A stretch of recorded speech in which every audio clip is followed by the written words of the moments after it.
Hello students, in today's session of gravitation, very basics will be cleared through illustrations. In today's session we are going to discuss Kepler's first law, second law, third law, Newton's law of gravitation, what is the value of G, what is CGS unit, what is SI unit, what is dimension, right? Each are going to be discussed through illustrations also. Now let's start with the concept and questions. Concepts regarding gravitation. First of all, I'm going to discuss all the three laws of Kepler's law. Kepler's first law of orbits. What is that? All planets are moving in elliptical orbits with the sun situated at one of the foci of the ellipse. This is the sun. This is one focus, this is another focus. One of the foci is situated at the sun.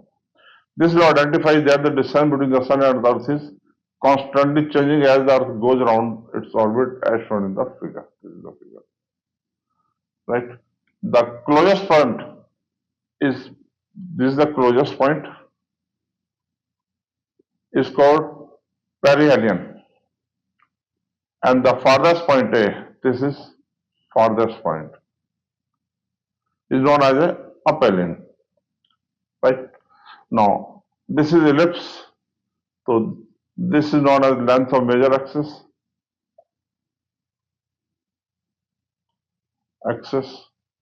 And this is known as, this is known as length of minor axis. This is first law. Kepler's second law. The speed of the planet varies in such a way that radius vector drawn from the sun to a planet sweeps out equal areas in equal interval of time. That is, aerial velocity of planet around the sun is constant. That is, dA by dt is constant. dA by dt is constant. The elliptical orbit planet around the sun is shown in the figure. This is the figure. The areas A1, A2, A3 are served by the radius vector in equal interval of time. According to Kepler's law, A1 equal to A2 equal to A3. Area velocity may be defined as the area served by the radius vector in unit time. Kepler's third law. Kepler's third law, the square of the time period of revolution of planet around the sun is proportional to the cube of the semi-major axis. That is proportional to a cube. Semi-major axis. Major axis is 2a. The semi-major axis will be a. Right? And further, concept applicable in solving the numerical questions. Force on planet from the sun is towards center. Torque of this force about the center of the sun is 0. Therefore, the first conservation law is conservation of angular momentum about the center of sun. Second, gravitational force is conservative in nature. Therefore, the second conservative law is the law of conservation of mechanical energy.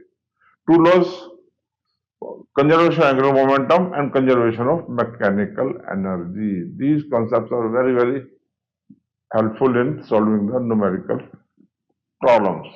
Right? Next, Newton's law of gravitation.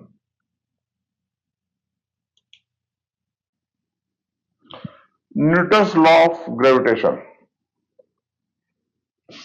This is a statement. Everybody in this universe attracts each other body with a force whose magnitude is directly proportional to the product of their masses and inversely proportional to the square of the distance between their centers. This force acts along the line joining the centers of the two bodies. Means gravitational force is proportional to product of their masses m1 into m2. inversely proportional to their distance. If you combine these two, F proportional to M1 into M2 divided by R square. Or you can say F equal to G R1 M1 M2 divided by R square.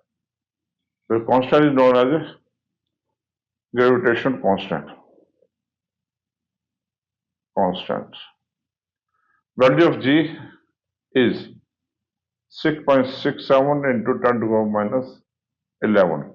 SI unit में क्या होगा? Newton metre square पर kg square.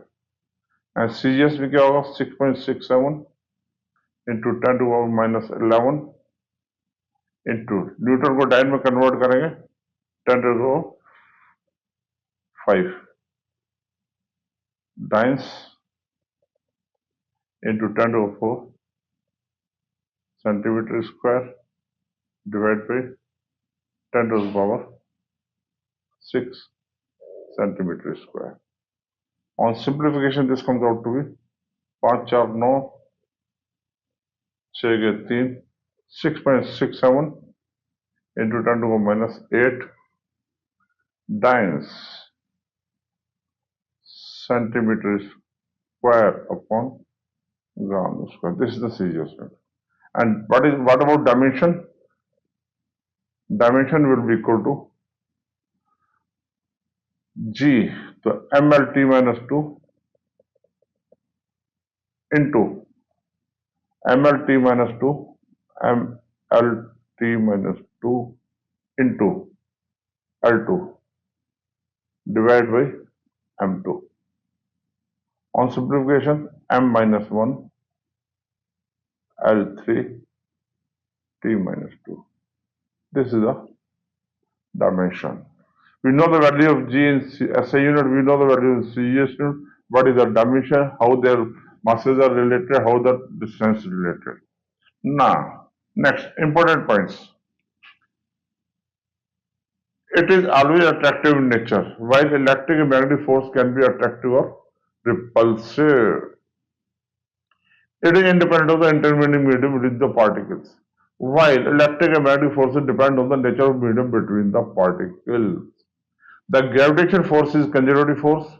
The value of G does not depend on the nature and size of masses. Right? Now, let's start with the question.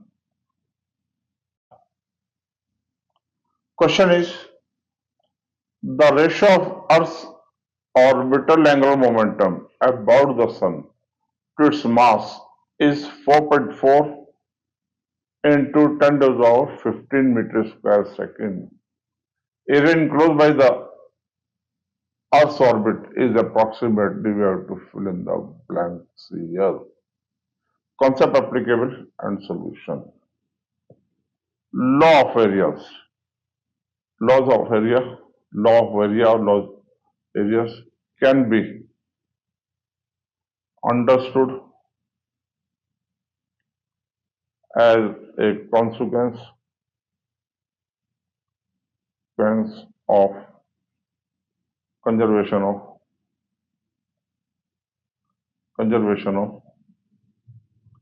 angular momentum. Conservation of angular momentum. Right? Now I got given a dA by dt is constant and that is given by L by 2m, mass of the R. Then to find as given R L by m 4.4 into 10 to the power 15 meter square second. To find area.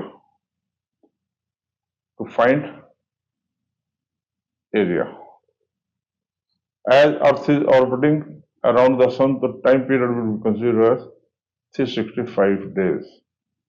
That is 365 into 24 into 24, 60 into 60 into 24, right? This will come to second. Now, dA will be equal to L by 2m into dt. That is L by m to 1 by 2 into t. Substituting values. On substituting values, we get 4.4 into 10 to the 15 into 1 by 2 into 365 days. Hours. 24 into 60. On simplification, we get 6.94 into 10 to the 24 meter square. That is the answer. Only concept applicable here is error velocity is given by L by 2m, and we should know the time period. It takes 365 days to complete one revolution. Right? Next question. Before start of the next question, I will request that these concept killing videos, which are very useful for 11th standard, 12th standard, CBSE board, state boards, JEE, NEET, CUET, and other entrance examinations, which you can review on Sethi Swift Learn. इसी के साथ साथ मैं request करूंगा कि अगर अभी तक आपने YouTube channel Sethi Swift Learn subscribe नहीं किया, please subscribe it and share with your colleagues and friends. Now let's start with the question. Question is, 6 particles, each of mass m, are placed at 6 vertices A, B, C, D, E, and F of regular hexagon side A. 7th particle of mass m is kept at the center of the hexagon. To find net force on m, find the net force on m if particle A is removed. Find the net force on m if particle A and C is removed. Concept applicable in solution. Regular hexagon. Regular hexagon. Angle subtended at the center. Angle subtended at the center will be equal to 2 pi upon n. 2 pi upon 6. That is 2 into 180 divided by 6. That is 60 degree. Angle subtended at the center will be 60 degree. Means this angle is 60 degree. This angle is 60 degree. This angle is 60. Each angle is 60 degree. So OA equal to OB equal to OC equal to OD equal to OE equal to OF will also be equal to side A, because it is equilateral as equilateral triangle. Lateral triangle. Right? Then here is mass m, mass m, mass m, mass m, mass m, mass m. A center, capital M. Right? Now, FOA equal to FOB equal to FOC, FOD equal to FOE equal to FOF will be equal to G M into M upon A square. Now, by symmetry,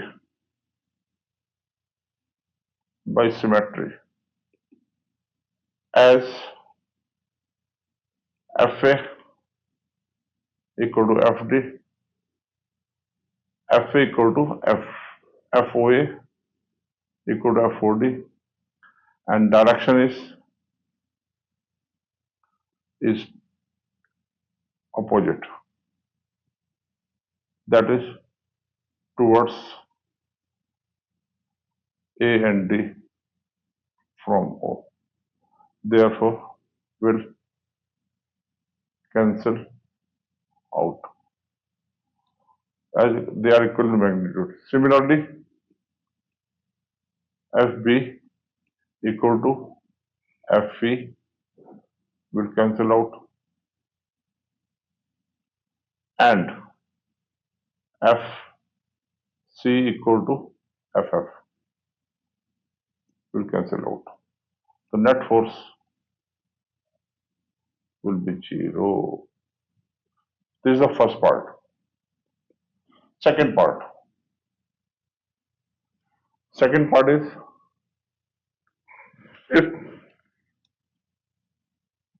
if A is removed. If A is removed,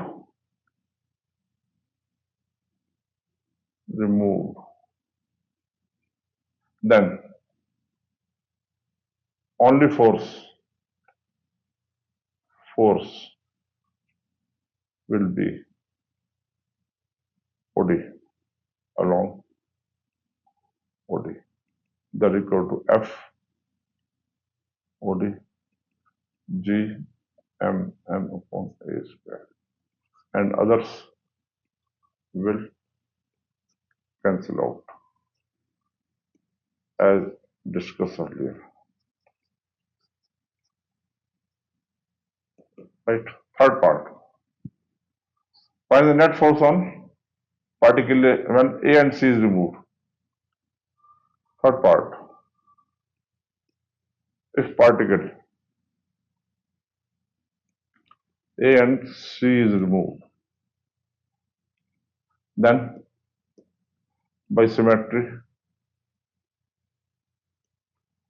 FB, FB and FE will cancel out, and AC is removed. One will be D and one will be F. D and F. FD and F. That is G M upon A square. Same. Right? Now, this angle will be 120 degree. This angle will be 120 degree. 60 here, this will be 120 degree. Applying law of parallelogram vectors. Applying law of parallelogram of vectors. F naught will be equal to F1 square plus F2 square twice F1 F2 cos of theta. That is F square plus twice F square into cos of 120 degree. That is 2F square plus 2F square into minus 1 by 2. On further simplification, we get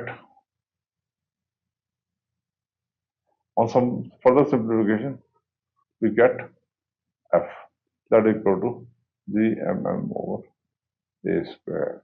Means if A and C are removed, net force acting is GMM over A square.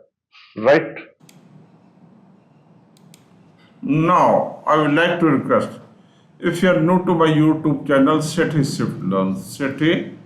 Shift Learn, please like and subscribe to my channel and press bell icon to receive updates on concept killing videos. Thank you.